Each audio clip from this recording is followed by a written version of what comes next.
Good morning, good afternoon, and good evening to all the people out there. So today, what we are going to see is like in the last video, we have created a new EC2 instances and we have hosted a website.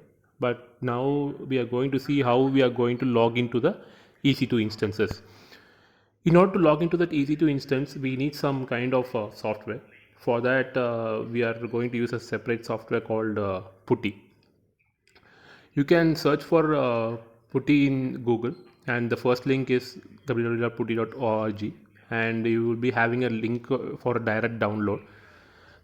You can click on that link. So once that link is opened, like you will be having a list of packages for different OS flavors. Since we are using Windows flavor, I need to search for .msi or .exe file. So I'm going to go with the MSI Windows installer. So since I'm using a 64-bit Windows machine, I'm going to download a 64-bit MSI installer.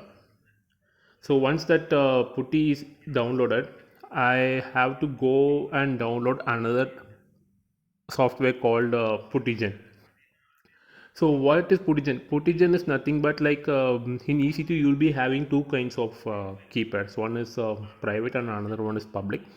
So public is already shared between you and Amazon, but private key you will be having it with you.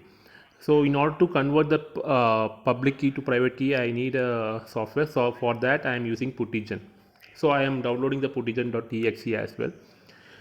Puttygen is a standalone software, whereas Putty you have to install it in your machine. So currently I have downloaded both the softwares. So I repeat, so one software is Putty and another one is Puttygen. So I have downloaded that Putty. I am opening it now. So whenever you have it, okay, so this is a Puttygen. So you have download opened it, and once you have opened it, like you need to create a private key. So I am selecting the whatever the public key which I have downloaded. Okay, so public key you can download it from Amazon, as I told you earlier in the previous video. You can search for all files here.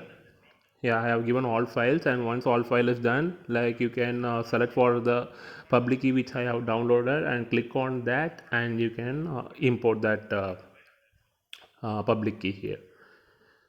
Let me do that. Yeah, so once it is done, so I'm going to do now is like I'm going to save this as a private key.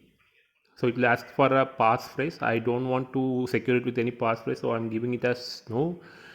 And again it will ask you for the location to where it has to be saved. You can give whatever the file name you want, followed by extension, or you can neglect that extension as well. So both the things are fine.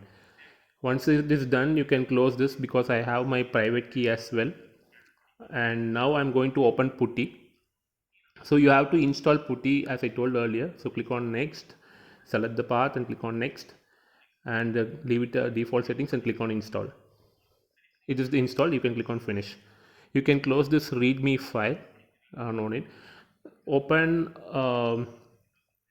You can now go to the Windows things and you can open Putty.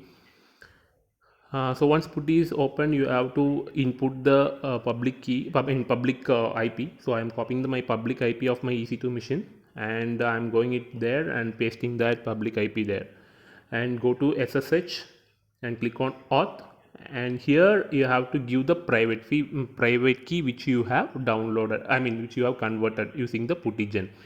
So I'm going to search for that private key, and once that is done, I'm going to click on open.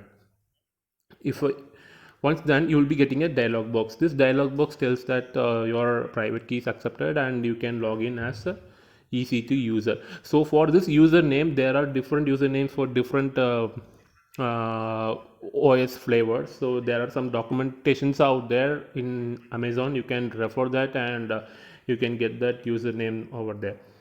Once done, yeah, I'm authenticated. So my authentication is done via this OpenSSH key agent. uh, this is done. Like so what I'm just trying to do is like I'm just going to check for the service, HTTPD service. I'm giving the command service HTTPD and status. So you remember, right? Like last time we have given HTTPD start in our scripting. If you see here, like you will be able to see that the status has been in the running state. So from this we can understand that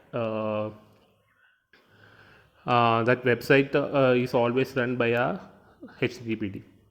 I hope this video will be helpful for you guys. If you find this video helpful, please do support us. Thank you.